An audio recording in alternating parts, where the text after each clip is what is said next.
Welcome to The Explainer. Today, we're diving straight into the architecture of a feeling that, let's be honest, we all absolutely dread facing at some point. Absolute nothingness. We're going to explore this through the lens of a deeply fascinating and incredibly raw poem simply titled Empty. Instead of just, reading the text out loud, we're going to deconstruct it completely to understand exactly how the author builds this emotional void from the ground up. Right off the bat, the text drops us into this state of aggressive aimlessness. What should I punch now? Who cares when it is empty? It doesn't start with that quiet, passive sadness you might kind of expect from a poem about emptiness. Nope, it hits us with this visceral question. And fun fact, psychological studies actually show our brains often process severe emotional pain using the exact same neural pathways as physical pain. So that perfectly explains this heavy, intensely frustrating mood right from the very first lines. It's an emptiness that is literally vibrating with unspent, misdirected energy. There's this deep craving for impact, but absolutely nothing there to absorb the blow. Section 1. The Anatomy of Emptiness, Tracing the Descent. So let's trace the narrator's real-time emotional descent into this void, because it's not just a switch that flips, right? It's a very meticulously mapped-out journey of losing your grip on reality and self. The narrator explicitly lays out this distinct sequence of loss. First, in step 1, their very ability is diminished. Then, step 2, even the comfort of their own silence starts disappearing. This leads right into step 3, which is this incredibly dramatic metaphorical plunge, falling from the highest mountain. And finally, step 4, what's actually waiting at the bottom? Just a void. It's a terrifyingly structured free fall from keepability straight down into nothingness.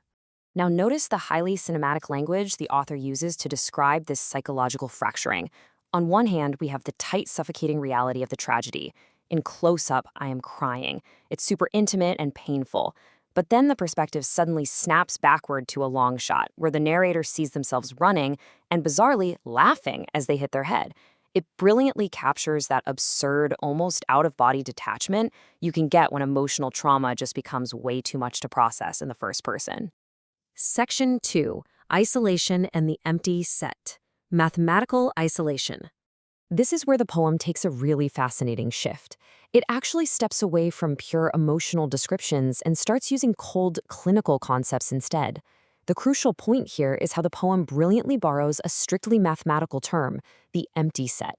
In math, an empty set is exactly what it sounds like, a set containing 0 elements.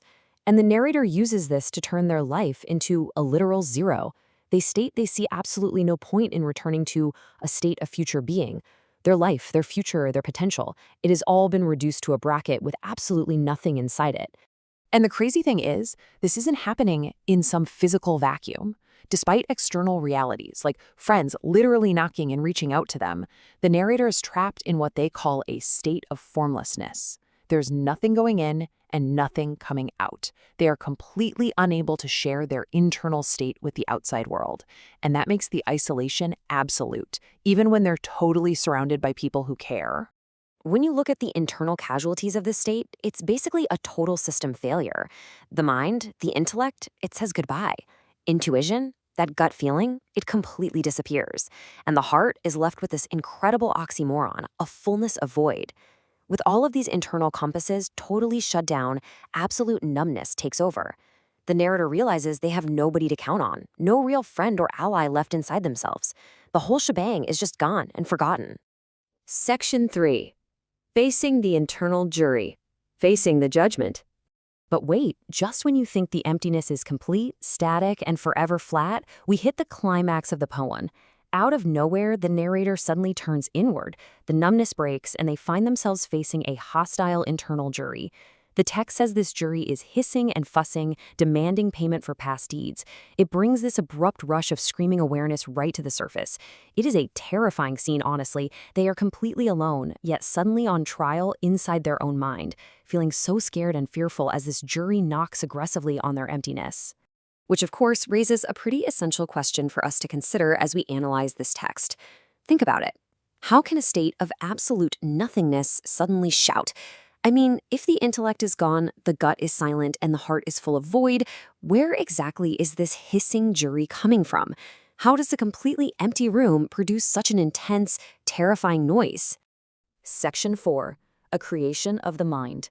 The major twist. Well, The answer to that question leads us straight to the poem's major twist. The narrator looks inward and makes this powerful, earth-shattering realization. Basically, they catch themselves in the act.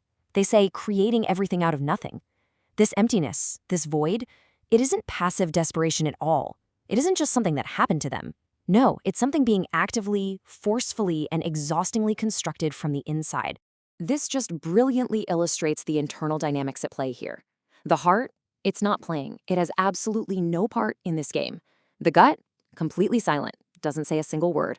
But the mind? Oh, the mind is highly active. The narrator realizes that it is me and my mind creativity backing and forcing empty set. The mind is using its immense creative power not to build something beautiful, but to actively sustain this terrifying, isolated void. It's this deliberate, exhausting effort of negative creation. Section 5. Why the Void Matters. A Map of Psychology. So why does understanding the architecture of this dark poem actually matter for us? Well, because it's a very real map of human psychology. The biggest takeaway from this explainer is recognizing that emptiness is an active mental construct. It is not an unchangeable external reality. By realizing that our darkest, most isolated moments, those times when we truly feel like an empty set, are often forced constructs of our own anxious, overactive minds, we gain incredible power. We get the power to step back, observe our mind playing its tricks, and realize, hey, we are the ones backing and forcing the void. And if we're the ones forcing it, that means we can choose to stop. I'm going to leave you with this final, provocative thought from our explainer today. If our deepest, most terrifying emptiness is ultimately just a product of our own mind's creativity, imagine what else we have the power to create when we channel that exact same mental energy towards something positive. Thank you so much for exploring this fascinating anatomy of an emotion with me today. Take some time to reflect on that hidden power of your own mind and use it well.